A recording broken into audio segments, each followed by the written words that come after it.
तो हेलो दोस्तों, मैं आप लोगों का स्वागत करता हूं हमारे YouTube चैनल ऑनलाइन एजुकेशन में। और मैं पंकज कुमार बुकर आज से आप लोगों को पढ़ाऊंगा भूगोल। तो हम शुरुआत में थोड़े भूगोल का इंट्रोडक्शन ले लेते हैं, उसके बारे में थोड़ी जानकारी प्राप्त कर लेते हैं। तो भूगोल, ये शब्द भूगोल, ये दो शब्द के मिलने से बना हुआ है। जो एक नंबर पे आता है भू प्लस गोल। तो भू का मतलब आप लोगों को सभी लोगों को पता होगा, इसका मतलब होता है धरती। और गोल का मतलब वैसे तो आकार होता है गोल, लेकिन यहाँ पे इसके वातावरण या उसकी पूरी जानकारी यानी धरती की पूरी जानकारी किसके अंतर्गत आती है? भूगोल के अंतर्गत। तो ये हो गई भूगोल। समझ में आया? जो समझ में आया वो कमेंट में यस लिखें।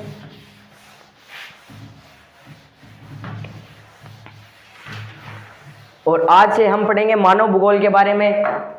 मानव भूगोल का सबसे पहले इंट्रोडक्शन दे लेता हूँ। मानव भूगोल में जो मेरा मतलब फ्रेडरिक रेटजेल है, मानव भूगोल के जनक जिन्हें माना जाता है, उनका कहना है मानव भूगोल मानव चंचल, मेरा मतलब है मानव और मानव समाजों और धरती के बीच का समावेशन ज्ञान है, संश्लेषित ज्ञान है, उसे मानव भूगोल कहते हैं। मेरा मतलब जो मानव समाज है प्लस उनकी जो धरती है, मानव समाज प्लस धरती दोनों का जो संश्लेषित ज्ञान है उसे मानव भूगोल कहते हैं। ठीक है, ये भूगोल का दूसरा भाग है। भूगोल को दो भागों में बांटा जाता है। एक नंबर पे है मानव भूगोल और दो नंबर पे है वनस्पति भूगोल। ठीक है, ये दो भूगोल है, दो तरीके में बांटा गया है इसको, मानव भूगोल और वनस्पति भूगोल। ठीक है, इसके बाद आज से हम बात करेंगे मानव भूगोल के बारे में। तो मानव भूगोल की शुरुआत होती है, जो भूगोल के जनक है वो है हिकेटियस। वह मानव भूगोल के जनक हैं फ्रेडरिक रेटजेल।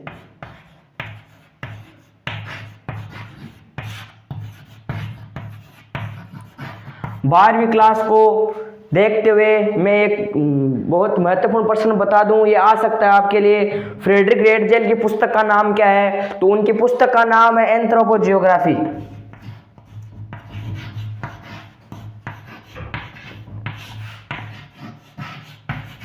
जियो, ये वो वाला जियो नहीं है, ये जियोग्राफी है। ठीक है, एंथ्रोपोजियोग्राफी। ठीक है, ये दो चीज याद रखना। और अब आप लोगों को बता दूं कि मानव भूगोल में मानवीय क्रियाएं वो सभी सम्मिलित की जाती है। अब हम बात करते हैं केवल फ्रेडरिक रेटजेल के बारे में। उनकी परिभाषा आपको फिर से रिपीट करा दूं, ये परिभाषा आपको याद रखनी है। आप ये फिर से महत्वपूर्ण बात है ये एक टाइप की। तो आप लोगों में से लगभग लोगों को पता होगा कि 12वीं क्लास और 10वीं क्लास की परीक्षाएं होंगी, निश्चित हो चुकी है। 23 तारीख से 12वीं क्लास की परीक्षाएं शुरू और 27 तारीख से 10वीं क्लास की परीक्षाएं शुरू है। तो इसी पे 12वीं क्लास का ये भूगोल लेके मैंने आप लोगों को प्रश्न उत्तर बताए हैं, याद रखना। तो फिर से बता दूं, फ्रेडरिक रेटजेल की पुस्तक का नाम है एंथ्रोपोजियोग्राफी और उनकी जो परिभाषा है वो इस प्रकार है कि मानव भूगोल मानव समाजों और धरातल के बीच का संश्लेषित अध्ययन है। ठीक है, ये बात आप लोग नोट कर लीजिए। ठीक है, अब मैं उन्हीं की शिष्या फ्रेडरिक रेटजेल कहाँ के हैं? ब्रिटेन या यूरोप महाद्वीप के हैं, ब्रिटेन के हैं। और उन्हीं की शिष्या सैंपल, ये कहाँ की है? यह है अमेरिका की। ठीक है, कहाँ की है? अमेरिका की। इनकी भी एक परिभाषा है, अपने गुरु से हटके इन्होंने एक परिभाषा दी है। वो इस प्रकार है कि जो ये चंचल मानव और अस्थायी पृथ्वी के बीच का संश्लेषित ज्ञान है, यानी चंचल मानव और अस्थायी पृथ्वी के बीच का जो अध्ययन है वो किसके अंतर्गत आता है? वो आता है मानव भूगोल के अंतर्गत। ठीक है, ये बात भी आप ध्यान रखें। फिर से रिपीट कर देता हूं कि जो मानव भूगोल है, सैंपल के अनुसार मानव भूगोल चंचल मानव और अस्थायी पृथ्वी के बीच का संश्लेषित ज्ञान है। ठीक है, याद रखना इस बात को। फिर रिपीट नहीं करूंगा, अगर करूंगा तो समझ में नहीं आएगा।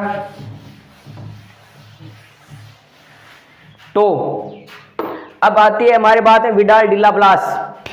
आप में से लगभग लोग जानते होंगे विडाल डी लाप्लास को, जो फ्रांसीसी भूगोलवेत्ता है। कहाँ के हैं? फ्रांस के भूगोलवेत्ता हैं। ठीक है, उन्होंने मानव भूगोल की एक और परिभाषा दी है। उनके अनुसार मानव भूगोल मानव के पारस्परिक संबंधों का नया विचार है। ठीक है, मानव भूगोल मानव संबंधों, पारस्परिक संबंध है जो उनके धरती और मानव के बीच में जो पारस्परिक संबंध है उनका विकास या उनके विकास का जो ज्ञान है, विचार है, एक नया विचार है। ठीक है, अब दोबारा रिपीट कर दूं, आप लोगों में से लगभग लोगों को समझ में नहीं आया होगा। मैं कहना चाहता हूं कि विडाल डी लाप्लास ने कहा था कि मानव भूगोल पृथ्वी और मानव समाजों या मानव पारस्परिक संबंधों का नया विचार है। ठीक है, फिर से सुन लो कि मानव भूगोल मानव पारस्परिक संबंध है किसके साथ? पृथ्वी के साथ नए विचार हैं। ठीक है, इस बात को याद रखना। और ये विडाल डी लाप्लास है, इन्होंने किसकी नींव रखी थी? विडाल डी लाप्लास लगभग राजनीतिक जो लोग राजनीति पढ़ते हैं वो लोग बता सकते हैं किसकी नींव रखी थी, कमेंट में जरूर बताएं। उनकी नींव रखी थी संभववाद की। किसकी नींव रखी थी? संभववाद। ठीक है, और यही बात आपको आखिर में बताऊंगा, संभववाद किसके लिए प्रभावी है? मानव के लिए, मानव के लिए। ये बात याद रखना, आगे भी ये बात आएगी, मैं आपको बताऊंगा, फिर से बताऊंगा, लेकिन अभी आपको याद रखना है। जितनी चीज आप अपने दिमाग में याद रखेंगे वो चाहे 2 बार आए चाहे 3 बार, आपको आगे नहीं बढ़ाने, क्योंकि उसमें कभी भी फेरबदल हो सकता है। ठीक है, वीडियो स्किप नहीं करना है क्योंकि मैं कुछ भी बता सकता हूं। ठीक है, तो अब हमारी बात आती है आगे। अब हम बात करेंगे किसके बारे में? मानव भूगोल की प्रकृति के बारे में। किसके बारे में? मानव भूगोल की प्रकृति के बारे में। प्रसिद्ध भूगोलवेत्ता है जीन ब्रुन्स, आप में से लगभग लोगों ने पढ़ा होगा। प्रसिद्ध भूगोलवेत्ता है जीन ब्रुन्स। उनका यह कहना है कि जिस प्रकार अर्थशास्त्र का संबंध किससे होता है, जो बच्चे या जो मेरे फ्रेंड या दोस्त हैं जो अर्थशास्त्र पढ़ते हैं उन्हें पता होगा कि अर्थशास्त्र का संबंध किससे है? किससे है? कीमत से। किससे? कीमत से। कीमत से संबंध है अर्थशास्त्र का। और भूगर्भ शास्त्र का किससे है?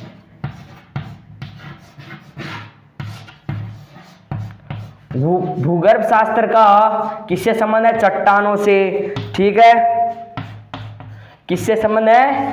चट्टानों से। ठीक है, और वनस्पति शास्त्र का संबंध किससे है? किससे है? पौधों या पेड़ों से। ठीक है, वनस्पति शास्त्र का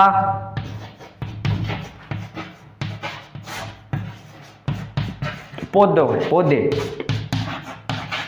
ठीक है, और इतिहास का संबंध किससे है? इतिहास का संबंध है समय से। ठीक है, और सीधा उत्तर आता है कि जिस प्रकार अर्थशास्त्र का संबंध कीमत से है, भूगर्भ शास्त्र का संबंध चट्टानों से है, वनस्पति शास्त्र का संबंध पौधों से है, इतिहास का संबंध समय से है, उसी प्रकार भूगोल का संबंध किस चीज से है? या मेरा मतलब है मानव भूगोल का संबंध किस चीज से है? आप लोगों में से लगभग लोग को पता होगा।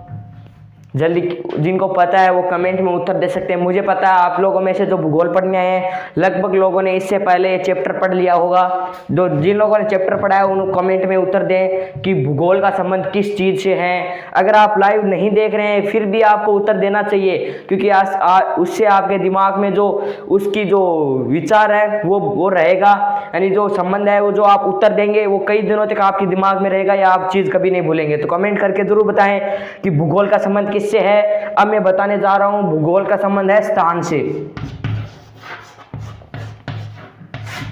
ठीक है, भूगोल का संबंध किससे है? स्थान से। यह बात आप लोग याद रखना, मैं मिटाने जा रहा हूं। ठीक है जी, इससे पहले आप स्क्रीनशॉट ले लीजिए बैक करके या पॉज करके फिर से देख सकते हैं। आप वीडियो को पॉज कर लीजिए पीछे जाके।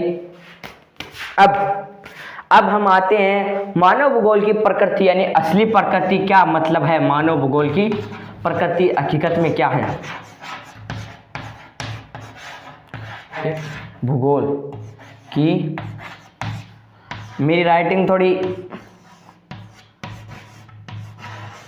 अच्छी नहीं है, कोऑपरेट कर लेना। ठीक है, मानव भूगोल की प्रकृति। मानव भूगोल की प्रकृति इस प्रकार है कि जो भी मानव निर्मित दृश्य हमें दिखाई देता है वह मानव भूगोल के अंतर्गत आता है। याद रखिए आप लोग, जो भी मानव निर्मित दृश्य दिखाई देता है हमें, वो मानव भूगोल के अंतर्गत आता है।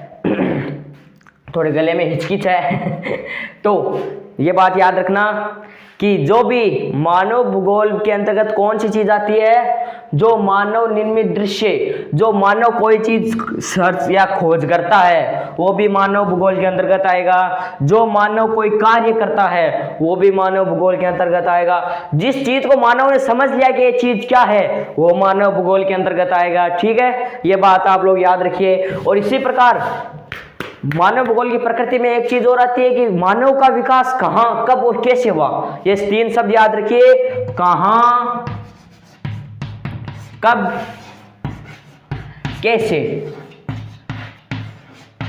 ये चीज याद रखिए, 3 चीज, कहाँ, कब, कैसे। ये 3 चीज किसके अंतर्गत आती है, मानव भूगोल के अंतर्गत। इन मानव का विकास कहाँ, कब और कैसे आया, याद रखिए, मानव विकास।